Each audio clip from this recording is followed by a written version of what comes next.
Selamat pagi jemaat yang dikasihi oleh Tuhan, dimanapun saudara berada pada saat ini. Kita bersyukur program Renungan Pagi kembali menyapa saudara atau jemaat dimanapun berada pada saat ini. Saudara, sebelum kita memulai aktivitas kita pada hari ini, saya rindu setiap kita diberkati oleh kebenaran firman Tuhan. Dan sembari kita mempersiapkan diri untuk merenungkan kebenaran firman Tuhan, saya mengajak kita untuk berdoa. Tuhan, tolong kami ketika kami mau merenungkan firman-Mu pada hari ini. Kiranya terang dan kasih karunia-Mu cukup bagi kami, sehingga kami bisa mengerti akan kebenaran firman-Mu. Kami bersyukur dan di dalam nama Yesus Kristus kami berdoa. Amin. Saudara, sebelum kita merenungkan kebenaran firman Tuhan, saya menyanyikan sebuah lagu yang lama sekali, dan kiranya itu mempersiapkan hati Bapak Ibu untuk mendengarkan firman Tuhan.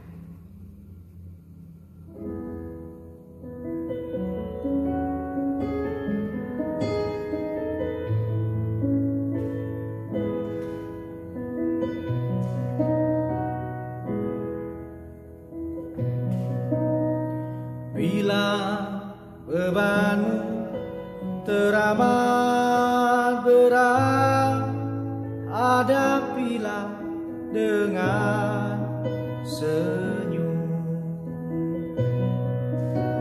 Bila penyakit menyerang dikau, hadapilah dengan senyum. Tuhanlah penolongmu, Tuhan pembelamu.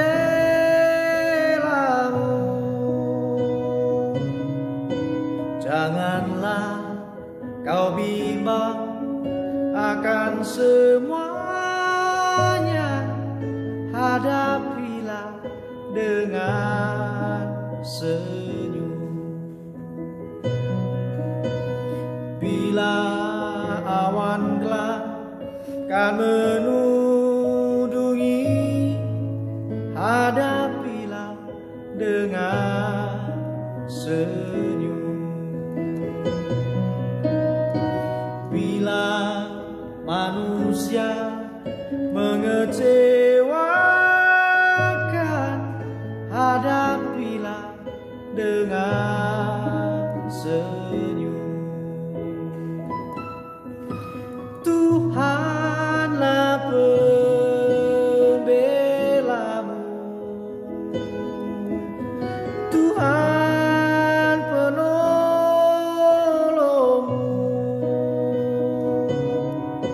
Janganlah kau bimbang akan semuanya,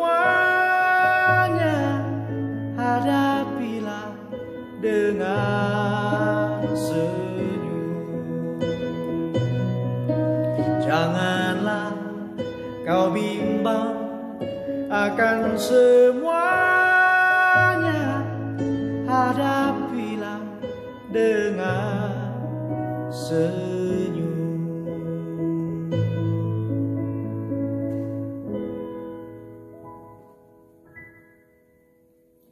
Saudara, saya mengajak kita untuk membuka satu kebenaran firman Tuhan yang terambil dari Mazmur pasal yang ke-34, ayat yang pertama sampai ayat yang ke-11.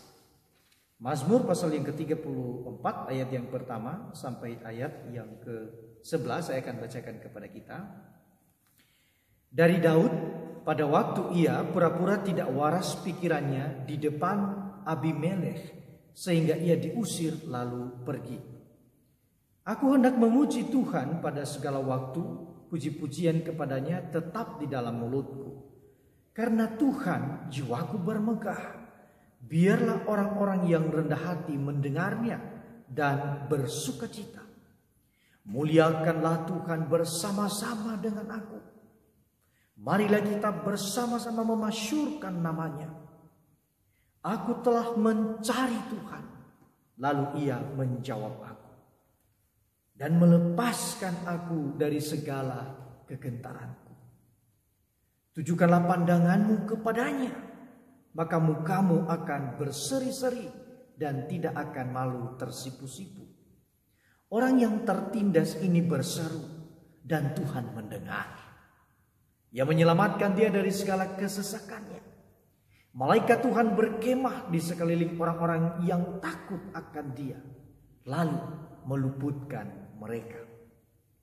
Kecaplah dan lihatlah betapa baiknya Tuhan itu. Berbahagialah orang yang berlindung padanya. Takutlah akan Tuhan, hai orang-orangnya yang kudus, sebab tidak berkekurangan orang yang takut akan dia.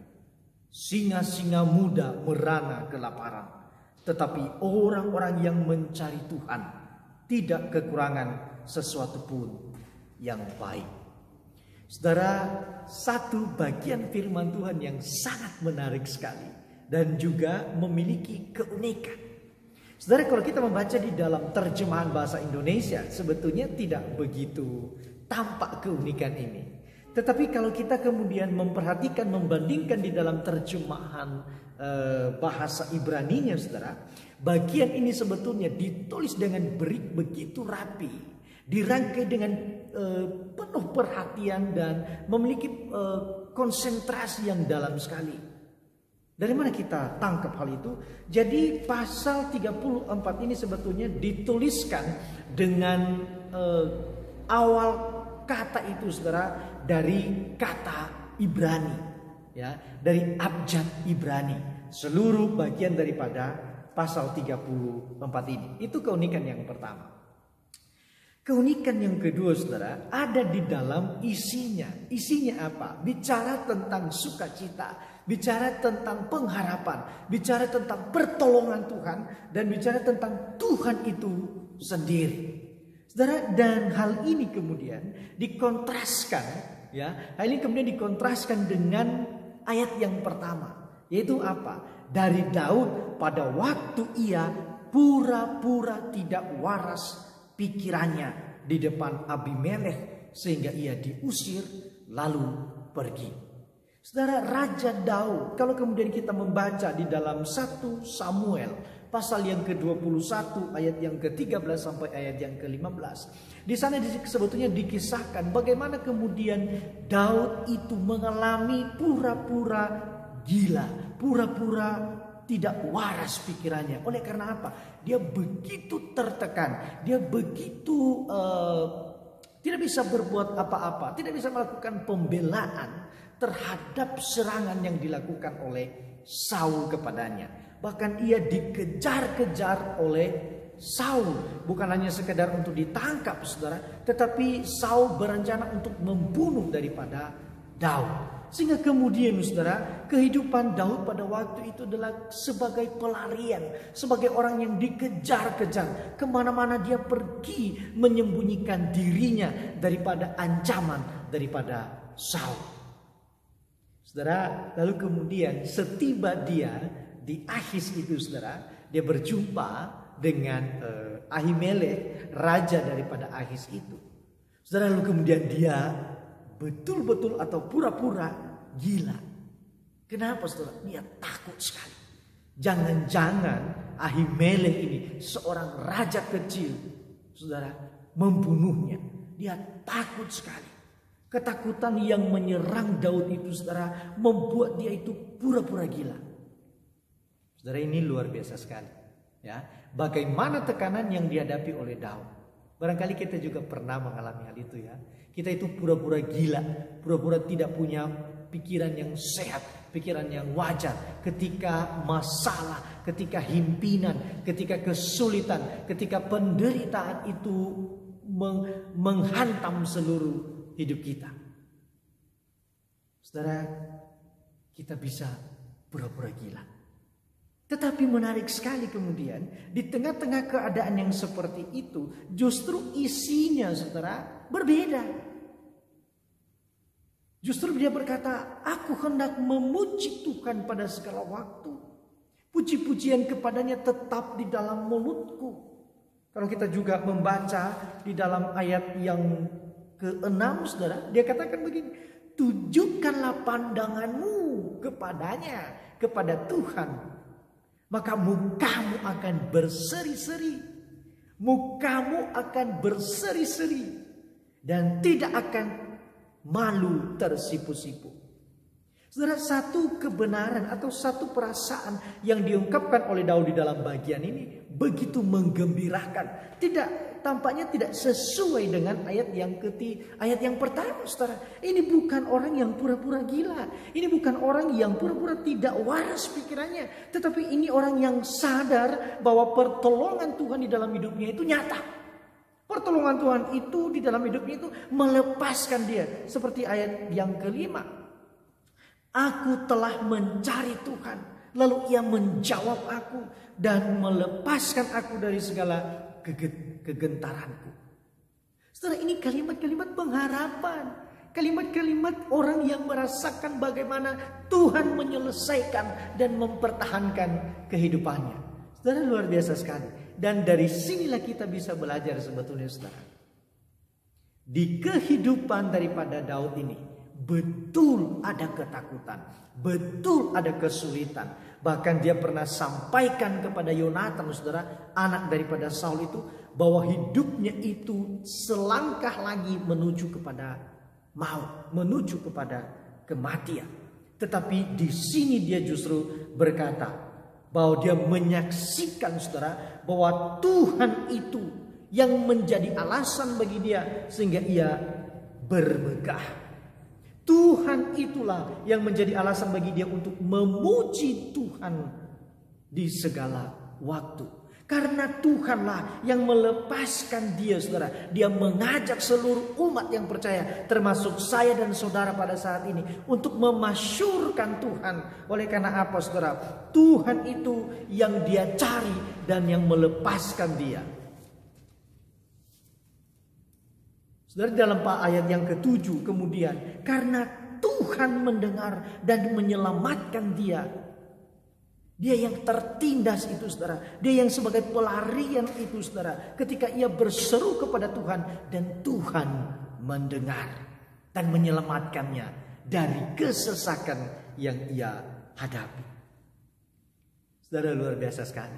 Maka di dalam ayat yang ke-9, saudara, ini penting sekali. Ayat yang ke-9 itu berkata, kecaplah dan lihatlah betapa baiknya Tuhan itu. Kecaplah dan lihatlah betapa baiknya Tuhan itu. Saudara, bagaimana kemudian orang itu mengecap dan melihat kebaikan daripada Tuhan? Dilanjutkan, saudara. Berbahagialah orang yang berlindung padanya. Saudara, untuk kita bisa mengecap dan melihat, menyaksikan bagaimana baiknya Tuhan itu, Daud memberikan rekomendasi, berlindunglah pada Tuhan. Berlindunglah pada Tuhan. Saudara, ada seorang penafsir mengatakan istilah kecap dan lihatlah ini digambarkan, saudara, seperti makanan yang sangat menyenangkan kita, sehingga kita bisa kembali lagi untuk mengecap, untuk merasakan enaknya makanan itu. Saudara, kecaplah dan lihatlah betapa baiknya Tuhan itu. Bentuknya bagaimana? Yaitu berlindunglah padanya. Kenapa, saudara? Di dalam ayat yang ke-10 dia katakan begini, orang yang takut akan Tuhan tidak berkekurangan. Orang yang berlindung kepada Tuhan itu tidak akan berkekurangan. Dibandingkan dalam ayat yang ke-11, saudara, singa-singa muda kelaparan. Ini sesuatu yang aneh sekali. Singa-singa muda itu saudara memiliki kekuatan untuk mencari mendapatkan makanan. Tetapi ada masanya mereka itu mengalami kelaparan. Meskipun mereka punya kekuatan untuk mendapatkan makanan. Meskipun mereka punya cakar dan cakar yang tajam itu saudara untuk mencengkram makanannya saudara. Tapi ada masanya mereka mengalami kelaparan. Tetapi dikatakan orang yang mencari Tuhan, orang yang berlindung kepada Tuhan, tidak kekurangan sesuatu pun yang baik. Tidak kekurangan sesuatu pun yang baik. Tidak ada terjemahan yang lain saudara. Selain daripada itu, segala sesuatu bagi orang yang berlindung kepada Tuhan, tidak kekurangan sesuatu pun yang baik. Saudara, saya tidak tahu apa yang menjadi pergumulan, pengalaman, kesulitan, penderitaan daripada saudara. Tetapi kebenaran firman Tuhan ini, pengalaman Daud yang pura-pura tidak waras pikirannya itu, lalu kemudian dia diselamatkan oleh Tuhan, dia dilepaskan oleh Tuhan di dalam kesesakannya itu. Dia bersaksi, kecaplah dan lihatlah betapa baiknya Tuhan itu.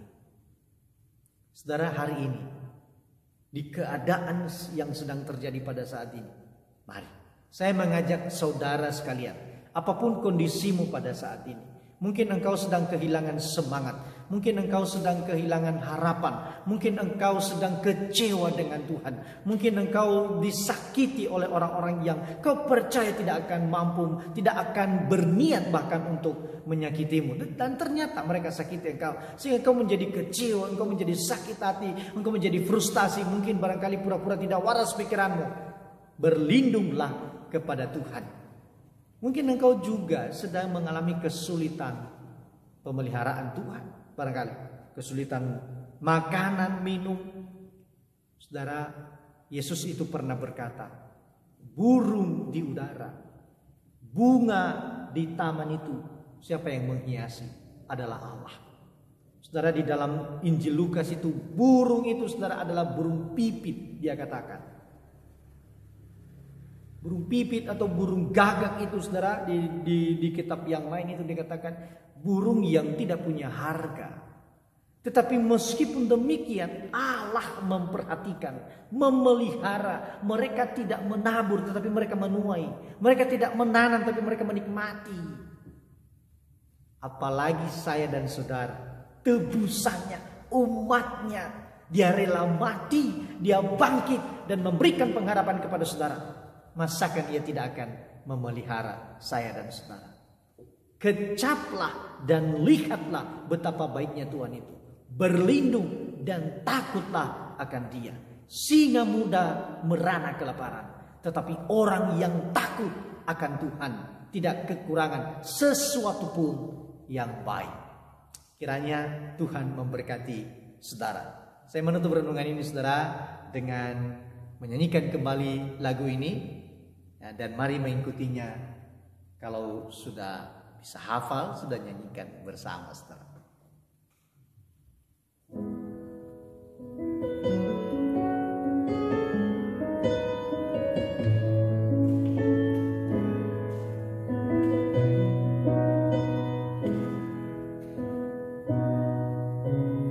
Bila bebanmu teramat berat, hadapilah dengan senyum.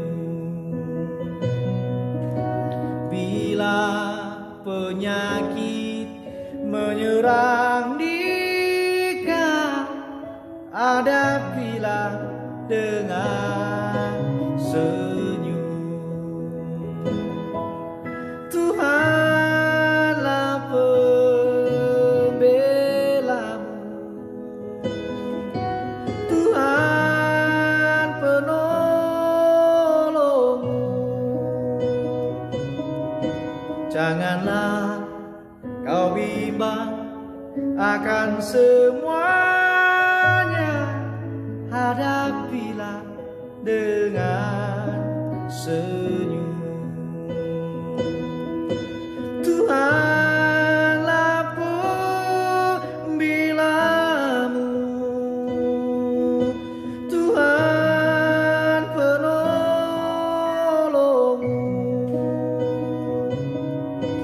Janganlah kau bimbang akan semuanya, hadapilah dengan senyum. Janganlah kau bimbang akan semuanya, hadapilah dengan senyum.